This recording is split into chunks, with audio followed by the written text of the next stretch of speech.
We'll go ahead and get started. So, um, Number one, welcome to Anais and Eric and Peter. I wrote out a little outline to help me make sure this is smooth. So I'm anticipating this be anywhere between like 30 to 45 minutes. So with that, welcome everybody. And Peter, also thank you for taking time to jump on this call and share your knowledge, your insight, your journey on how you have gotten to becoming a booked out barber, right? We see the fruit, we see the evidence, so we want to know, what is it that you implemented? What do your clients like about you, or what do you think it is that keeps your clients coming back? How do you get new clients? How do you retain them? Right? What's the marketing like? Just giving us some scoop on what has helped you become a successful barber behind the chair, right?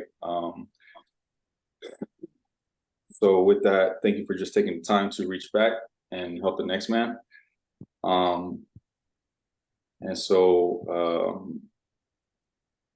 just a little bit about Peter from my point of view, my perspective. I wrote some stuff down.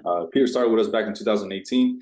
He started on commission, and he came in, from my understanding, my remembrance, minimal clients. We had a couple, I think one or two little mini seminars where we got together and we just went over some techniques. And it's been cool that we can come alongside each other, partner in the business, and just share knowledge that we can implement and help each other get to that next level and becoming a booked out barber, right? So that's what, 5 years, Peter, that you've been with us? Yeah, about almost 5.5 years. It was April of 2018. Yeah. So it's been cool to develop over the time, and even before you had a beard. Yeah. And I was gonna say beard and muscles, but you've always kind of been pretty fit. You've gotten bigger though, for sure. Yeah. Thank you. Well, I used to focus more on being lean. I used to focus a lot more on that, so that's why. And then naturally, when I don't focus on being lean, I just get a little bigger. Gotcha. So Peter, I consider you to be an intelligent individual, and I admire that. Everything that we've talked about, I believe that we've seen you implement it in your business. And I thank you for being willing to share that, right? And us being able to see how consistent you are, and your strong work ethic is very admirable. Thank you, bro. Thank you. Yeah, man. So it's an honor to have you on the team, man. And I'm thankful personally for you being a part of Evergreen Barbershop. And I'm hoping that the barbers around you and us will see the fruit and can be able to glean from your experience, right? So with that, thank you, Peter, again for jumping on, just taking time out of your day. We value your time. I know that. Yeah. With that, Peter Micheals. Right on. So is it just Eric right now that I'm talking to? Or is Jimenez on? I think Anais is on. But I am recording it, right, in hopes that. Oh, okay, perfect. Okay, yeah. Cool. So, I mean, I have talked to Eric personally one-on-one about a couple things and gave him some game on a few different things. But I mean, when I first started here, my whole thing was just do as good of a haircut as I possibly could, knock it out of the ballpark, make it the best haircut that I possibly could. And that was my main thing. And then I was doing 45-minute haircuts, and I realized after some time of me just doing as good of a haircuts as I possibly could that not all clients are looking for a masterpiece haircut. They're just, some of them just aren't looking for the best haircut possible. I mean, they are, but they're not. So, I started working on things like going a little bit faster. I eventually changed to 30-minute haircuts, and started working on things like punctuality, making sure that I'm on time for all my cuts, making sure that the atmosphere around me from what I can control is top notch, like making sure that the music isn't fucking horrible. I mean, I did struggle with that for a little bit. I was playing a lot of crazy shit for a while, and then I started losing started losing some clients, and I lost them. I lost a couple clients. One of them specifically, you know, sent a fucking text message to me, or a DM actually, letting me know that, you know, he appreciates, you know, his time with me as a client, but then he eventually just had to go somewhere else because he wasn't feeling the music, and the stench of weed and all this shit is basically what he was saying. And so that just kind of woke me up a little bit, you know, as being more consciously aware and mindful of the atmosphere of the shop. And you know, me and F were talking about 4 or 5 nights ago, and he was asking me, you know, how can we get the barbers to, you know, pump up the Yelps and, you know, get more Yelp reviews or Google reviews. And you know, I thought about it, and I told him, you know, well, we need to basically show them the correlation between the amount of good reviews they can get, you know, and how it's going to bring more clients. But at the same time, I told them, we have to make an impression when those new clients do come in, so we can get all the reviews that we want. But if we're not knocking it out of the ballpark when they come here, and they just come here and they end up having to wait 10, 15, 20, 30 minutes for a haircut, if the music is super loud and they're playing, you know, we're playing some vulgar ass music. Like, I mean, I love that. I love all that music. That's why I don't play a lot of my music, because I love to cut to that music too. But um, you know, if we're just playing crazy ass music, and then, you know, fucking this the stench of weeds all over the place, and then we're already not the best area. Basically, if they come here and because of our reviews, and they come here and they get a mediocre or less than mediocre haircut, more likely they're not going to come back. So what I was telling F is that we just have to make sure that every time we get a new client, especially if they saw us on Yelp or they saw us on Google, we have to knock their socks off, man. Like we got to make it look like, you know, we're the shit of the way it represents on Yelp. Because if they see on Yelp, oh, this place is shit, you know, Peter Micheals had all these reviews, I'm coming to you, and then, you know, the whole place is just fucking, we're just playing crazy ass music and everything. He's going to be turned off, and he might come back, he might not be, but you just want to make the atmosphere the best you can, so that way you have the best possibility of retaining these new clients that we're getting from Yelp and that we're getting from Google and all that. So I mean, yeah, basically being consistent with all that as well.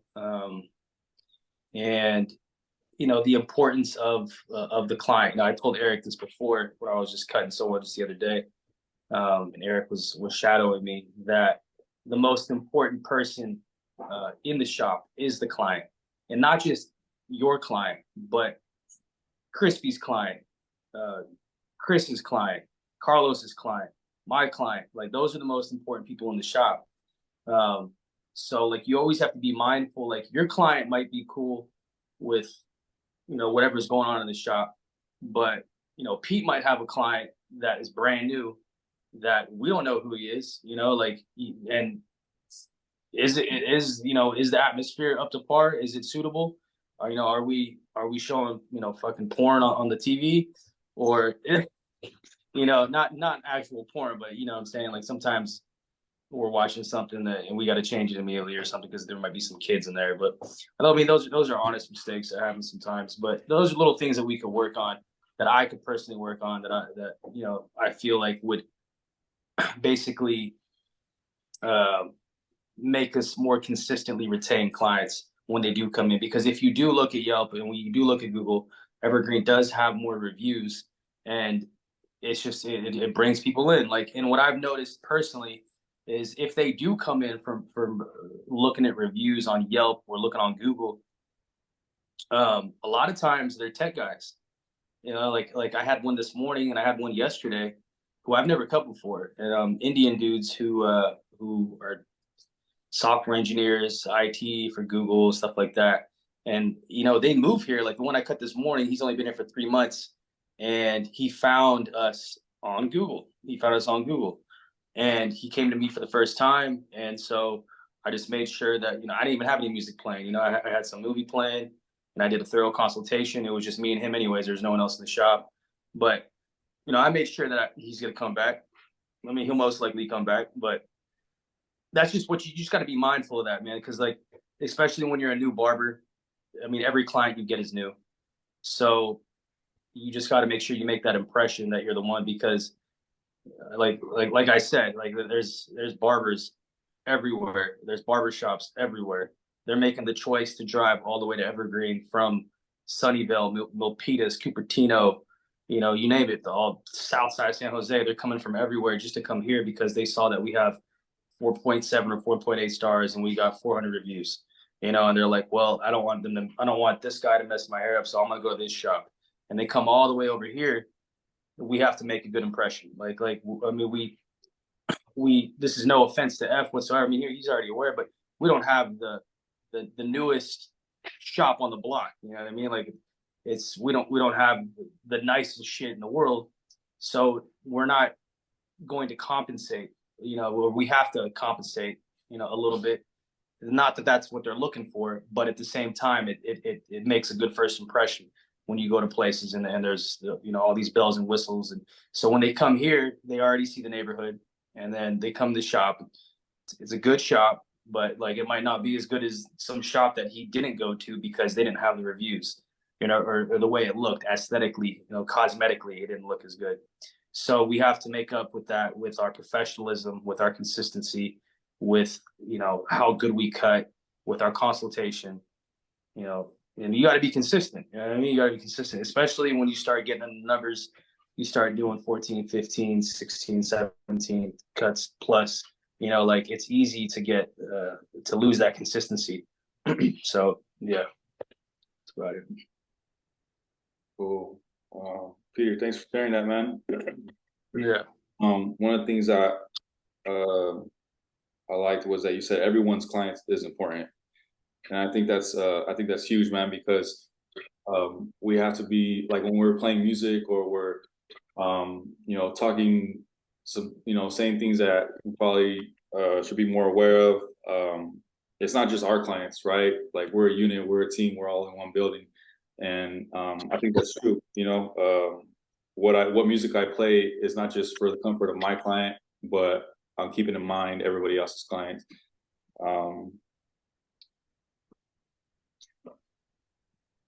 So as far as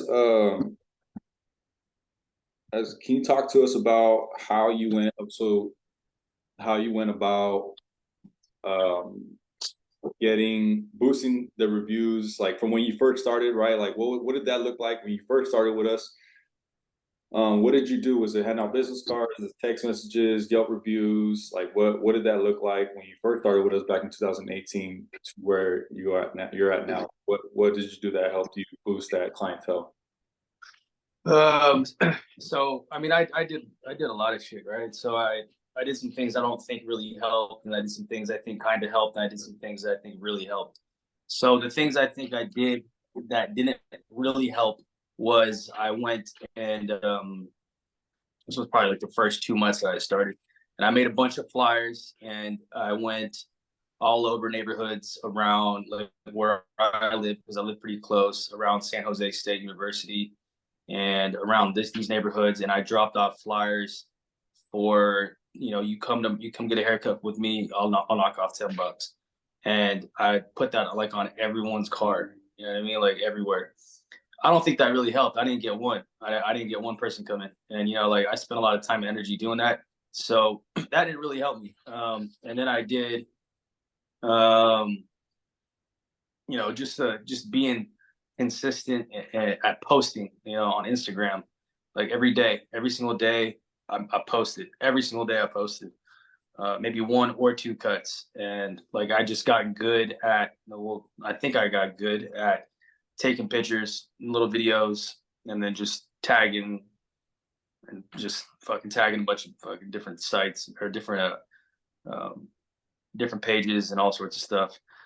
And then what I think really helped is when basically I had cards made, right? I had my own cards made, and whenever I got a new client, going back to what I was saying just earlier, whenever I got a new client, I made sure I did a great consultation, introduced myself, very professional, sit them down, get to know exactly what they want, give them exactly what they want, from beginning to end, just give them a great experience. And then at the very end, and I still do this. I do this to this day. You might have seen, some of you guys might have seen me do. I still do this. At the very end, once I take the cape off, I give them my card, and I tell them, "Hey, look, here's my card. I know you booked over online. You can do it the same way. Or if you don't happen to see any openings, or you want to get in the after hours or before hours, feel free to contact me. That's my phone number. That's my personal phone number right there." And you tell them that's my personal phone number, they're kind of like, "Oh, okay, okay, cool, cool." And then it's like a little personal touch, and they're just like, "Oh, I like this dude, whatever." And so he leaves. He's got my card. He had a great experience. He's gonna come back, and he does. And so that's what happens. That's how I gain new clients most of the time. So, and then with the Yelp reviews, like, I mean, I got so many regular clients that, like, it's really easy. The ones that have been coming to me for years, I mean, I just tell them here, I mean, I'm gonna be honest with you. Some of them, I just be like, "Hey, look, let me see your phone, bro," and then and then I'll just scan it for them, and I'm like, "Here, look, I'll go ahead and just tell you what to put, bro." You can tell them that. You can tell them that. Like, if you really fucking know them, and then if you have them, they'll go ahead and fill it out for you, and then boom. But if you don't really know them, you can turn it however you want, man. Whatever works for you. Um, I'm a little more aggressive, so, like, but at the same time, like, whatever works for you, man. It's just sales at the end of the day. You're just selling yourself. I mean, F knows just as much as anyone else. F's got a different strategy. F will text them throughout the day, or whoever. How do you do it? You basically see who you cut during the week, and you'll send them text messages. And Yeah, so I do two ways. I try to do it in person, but after I give them their change or whatever, I'll be like, "Hey man, real quick, I'm gonna send you the link to our Google and our Yelp page, or it could be either one."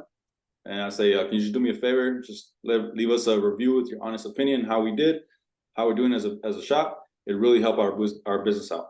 I greatly appreciate it. Thanks, man." And then I say the same thing in the text. So in the text, I will reference something that we talked about. "Hey, Joel, what's up, man? Hey, man, it's good to see you, man. Good to catch up with you. Um, I'm glad you're doing good in your career. Your kids are growing up, yada yada." Right on. So can you do me a favor when you get a chance? Just leave us a review with your leave us a review. It'll really help our business out. And then I'll text them the link, make it easy for them. But I always ask it as a favor, right? Can you do me a favor? Leave us a review. Let us know how we're doing, right? Give us an honest opinion about how we're doing. I've even had a client tell me, two clients actually. One of them tell me about the bathroom, and then another client tell me about something else before he wrote a review. He's like, "Hey man, I really love your shop, but these are some things that I wanted to bring up since we're on the topic." I'm like, "Bet, thanks." Because if you don't tell me, then who is, right? I'd rather you tell me than write it on a review, and then now we're screwed, right? So just being open to that too. But so I'll let them know in person, and then I'll also reach out to them via text, reference something that we talked about, and just thanking them for coming in, for being a continued customer. And then can you just leave us a review, let us know how we're doing. I'd appreciate it. And I like to do them on my texts and my phones, because if the same person comes in, you do it so much that you might ask the same person twice, and they're like, "Well, I already did it." Like, "Oh, my bad," And then you can also look back and be like, "Well, you did Google, now can you do a Yelp?" Right? But like you said earlier, like, if you really know that, you knocked it out the park, right? yeah, yeah. I was going to ask you something. What is your relationship, right? Because our business consists of building relationships, turning customers to clients, and I think the way to do that is building relationships with customers. Are there any questions on how you get to know your customer that helps you establish a common ground and establish that relationship with your client? Like, is there anything that you talk about, or you ask questions about, or how do you establish a relationship with your customer and turn them into a client? With my clients, I just honestly do. I just be myself. 100%. Like I just be myself, and I just I don't think about anything I'm going to say to any of my clients. Uh, Nothing's premeditated. Like they sit in my chair. Like me, as a rule of thumb, I just want to become. I don't want to. I'm naturally, genuinely interested in other people, and other people are interesting. And so when you're cutting their hair, when I begin cutting their hair, I just naturally something pops in my head, and I'm just like, the usual stuff. How you doing, man? How you been? Oh, I've been good, been good. They'll say something. It's just, just conversation just starts. You know what I mean? Just because I'm genuinely interested. I think that's probably the number one thing you can do, is just become genuinely interested in your clients. And what that does is that will weed out people who just aren't a fit with you. Like everyone's not going to be a fit for you. I haven't had everyone be a fit for me. Personally, like some people sit in my chair and we just might not have any commonalities between each other. So I don't know. It just doesn't work out. Or it might work out. Maybe they like my haircut so much they still come to me just because the quality of the haircut's so good. But we might not have the greatest conversation. But the thing is that the moral of the story is basically just be yourself, and you're going to attract the clients that are supposed to be with you based upon your skill level, based upon who you are as a person, and do they like you? Um, I mean, most of my clients, I think, personally probably like me. I like them too. I mean, most of my clients are friends, like, for the most part. And eventually they will become friends. You just got to be yourself.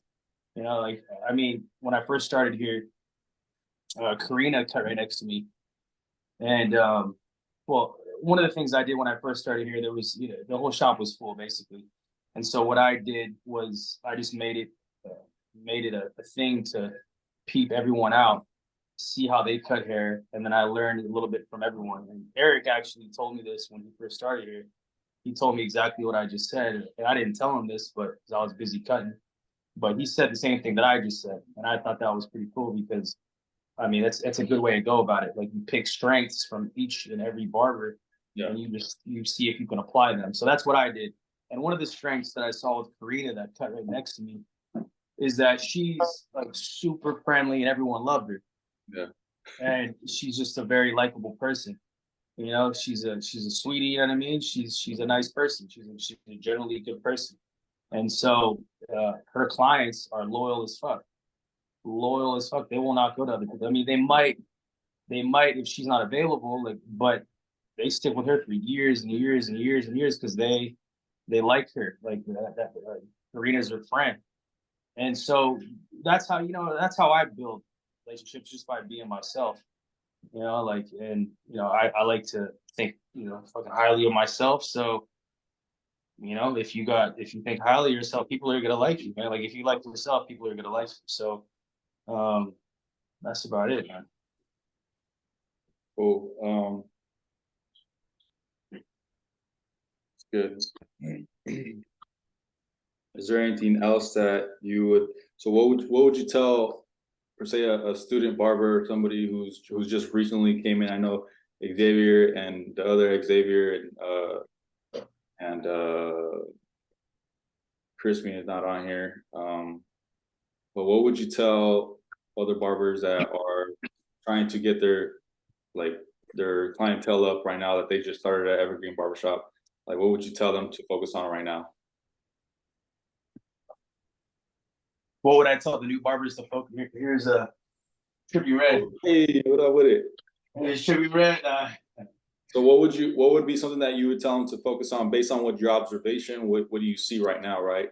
Like, um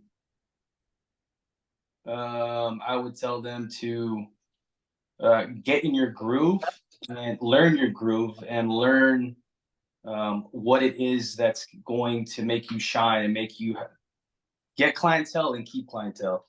So it's going to be a little bit different for everyone, but the things that are going to be a common trait amongst barbers who do keep they get clientele and keep clientele is going to be consistency, quality, professionalism, punctuality. Um, that's good. I mean, that's about it. I mean, like basically just be have the quality there, have the consistency there, have the punctuality there. Oh, communication also. Like the one thing that I've talked to fucking Professor X right here. One thing that I've talked to him about is that communicating with your clients when you aren't going to be on time. Like I mean, I admit it. Like I run behind a lot. I run behind a lot. Like I'm running behind 5, 10 minutes, 12 minutes, sometimes 15 minutes, a lot. And so what I do is just to give you an example, like if I'm running behind, let's say 10 minutes, and then I'm 5 minutes into a client, and I got someone coming in 20 minutes, I'll go ahead and get the phone number of that client. I'll text them really quick and be like, hey, so and so, I'm gonna be running 10 minutes late, FYI, Peter. And then 9 times out of 10, they say, thanks for the heads up, appreciate it. And then so what that does is that takes a little pressure off me. I go ahead and cut my client, knowing that my client that's coming in knows I'm going to be 10 minutes late. So he's not rushing, he's not speeding, he's not doing a bunch of dumb shit just to get to me on time, just for me to be late. Because if they're driving from Milpitas, getting off work, they're tired, they're going through traffic, and they're trying to get here on time. They get here on time. Next thing you know, I'm letting them fucking wait 15 minutes. They're gonna be like, you got to look at it from the client's perspective. A lot of clients are coming, they're getting off work, they're on a day off, they're on a schedule, they're trying to get things done. You have to respect their time. So you have to be mindful of that. So that's why I'm talking about being mindful, being aware, being conscious, and then taking action on that. Because if you're just letting them come in, letting them wait 20, 30 minutes, that's disrespectful to their time. On my days off, I'm running around crazy trying to take care of everything, trying to do a bunch of stuff. If someone's running 5, 10, 15, 20 minutes late on me, I'm kind of a dick about it, dude. I'll be kind of like I'm not going to show them I'm a dick, but if I was going to go to haircut somewhere else, I might come back. I might not. I really probably won't come back if you're going to be wait 15, 20 minutes and not telling me anything. I probably just won't come back. So that's what I'm saying. Communication's huge. Consistency, communication, punctuality, professionalism. It's just like Professor X right here, or Xavier. Sorry, I make too many names all the time. Xavier, he's hungry, and I saw the day before. I'm not trying to throw him under the bus or nothing, but he was taking a shit ton of clients, and they're piling up, and like I talked to him about it, like just respectfully, just like you might want to, communicate with them a little bit and let them know, and he took it pretty well, and like now he's doing a better job, dude. And like I feel like it's a good way to keep your clients, and a good way to get new clients, is just to have more professionalism and be more punctual about it. Yeah.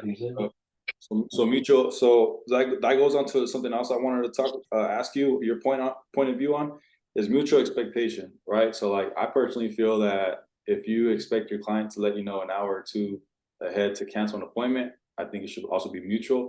And that's like a general expectation as far as like, all right, well, if you cancel last minute, you still got to pay for it. So like, what if something happens with you? Are you still gonna pay, like give them a free cut if you had to cancel last minute? Like, what's your point? What's your take on that? If that makes sense. Like, what do I do? Like, if they're canceling or they're going to be late and stuff like that, like, what do I do? I charge them extra, or do I tell them, what do I do? So like, let's say they cancel last minute, right? Yeah. I've seen this happen where barbers are like, all right, well, you still got to pay me for that haircut. Right.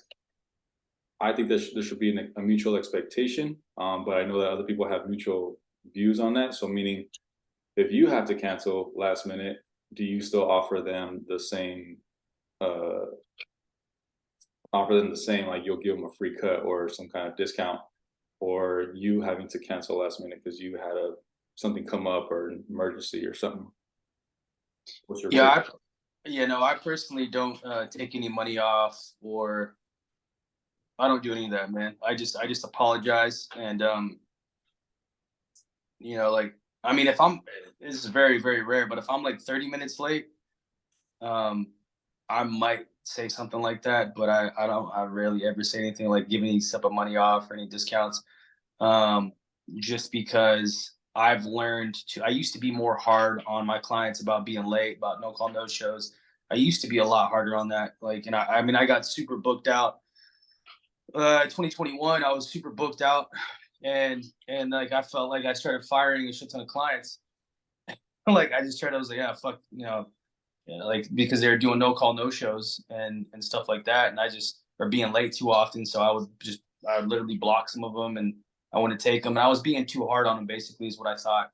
And I started losing some clientele, more clientele, and then next thing you know, the economy took a dip, and then I just felt a lot slower. And I thought to myself, in retrospect, that maybe I shouldn't be so hard on them. I need to chill a little bit. The life does happen, so that I eased up on it. So now I have more understanding. I'm not gonna fucking charge them. I do charge though. I do charge if they're going to be late consistently, or if they're going to do no call, no shows. But it's kind of I play it by ear, with the particular client on who it is. I don't have a blanket, a blanket policy for all my clients. It's who they are.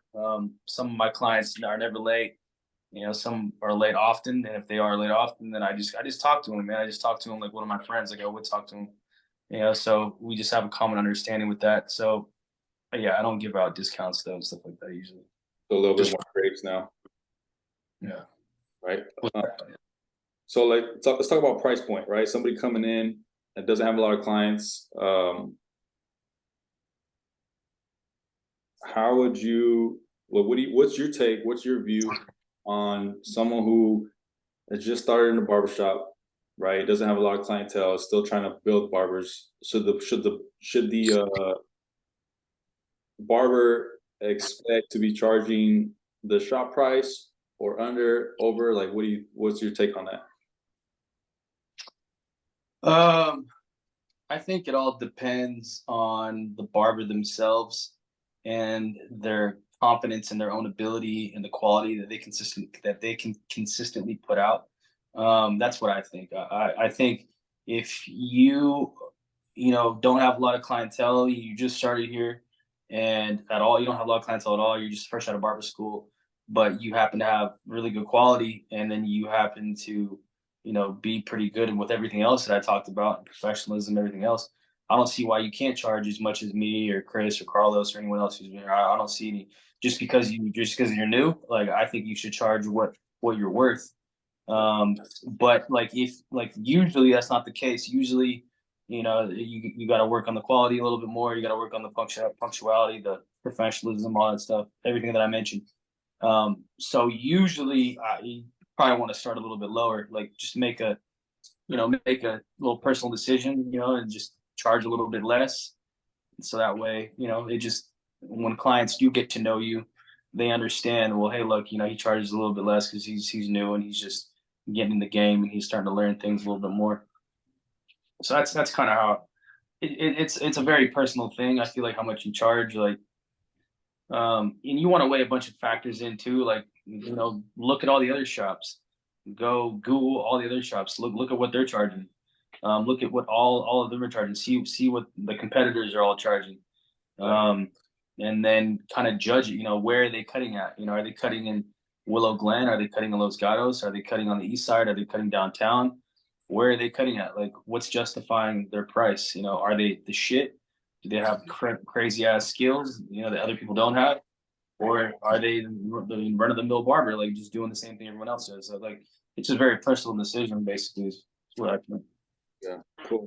Did you when you first started, did you have any promos or anything? I mean, you did. I think you mentioned earlier that you were putting out flyers, that you had a promo on there. Mm-hmm. Yeah, what did that look like? Just simple, man. Just bring in the flyer, take $10 off type stuff. But like I said, I don't think that worked. I think the best, if you're gonna pass out flyers, I think probably one of the best things would be to go to San Jose State University and just pass them directly to students and just be like, hey, look, you come to Evergreen Barbershop, bro, I'll take $15 off your cut. I'll take whatever you want, just to get them in. And then once they come in, you knock it out of the ballpark. And then, like, I mean, I never did that. Like, I really should have done that. I just put it on people's cards, you know what I mean? So people probably looked at it and threw it away.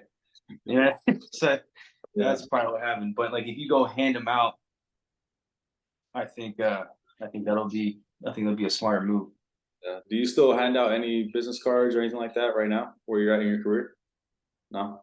No, not really, not really. If unless, like, I went to go look at some homes yesterday because I'm going to be moving into townhome or a 3-bedroom home or something. And so like the leasing agent person that we were talking to, I thought about it, but then I didn't have any cards on me. I didn't say anything. But in those type of situations, when you're dealing with people on a day-to-day, like, on a professional level somehow, I think it might be suitable to, someone that's been cutting as long as me to still go ahead and do it. I just don't really do it very often. Yeah, I mean, yeah. I mean, you're already pretty booked. But right on. I wanted to try to keep it within the 30 to 45 minute time frame, just to respect you guys' time. If what would you want to leave?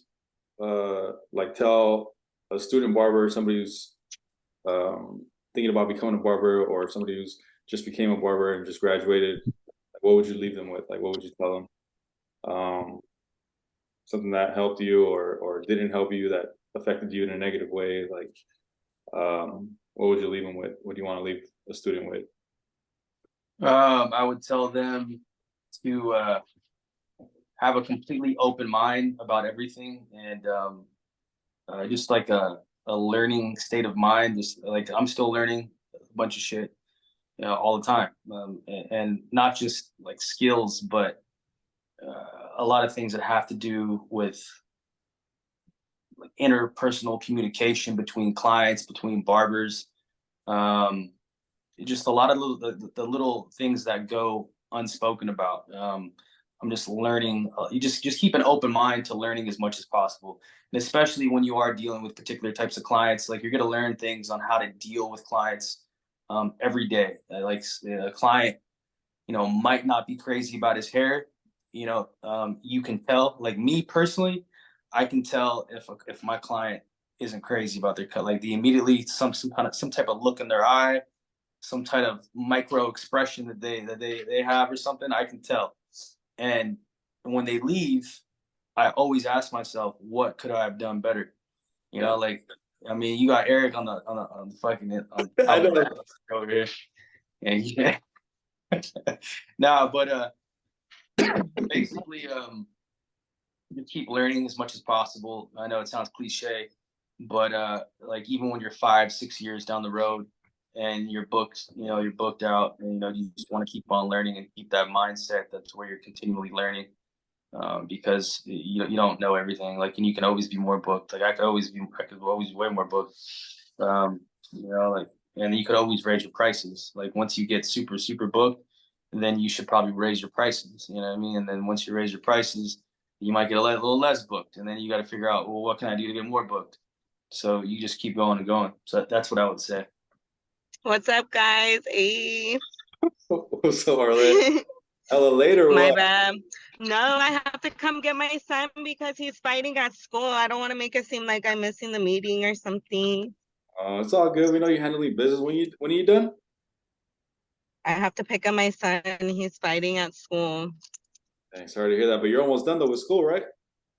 Yeah, I'm graduating today, but hi, guys. I gotta log out though. Bye, you guys. All right, Arlette. We'll see you later. Congrats.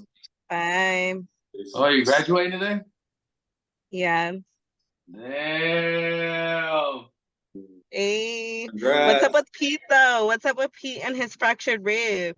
He's taking a little mini break. A little time. Damn. I hope he gets better. Bye, guys. Later, Star. All right. Okay. Well, all right. Well, shoot, man. I got so many questions that I want to ask you and pick your brain about that I'm sure that people would appreciate. But I want to respect your time and everybody else's time. Hopefully in the future, if you'd be down to jump on another call,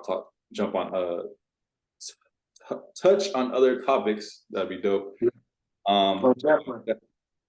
So with that, Peter, thanks, bro. I appreciate you, and I'm sure the guys around you also appreciate you, man. All right. I'll see you guys soon. All right, man. Thank you, bro. Appreciate you guys. You guys have a good one. All right. Yes, sir. Later, everyone.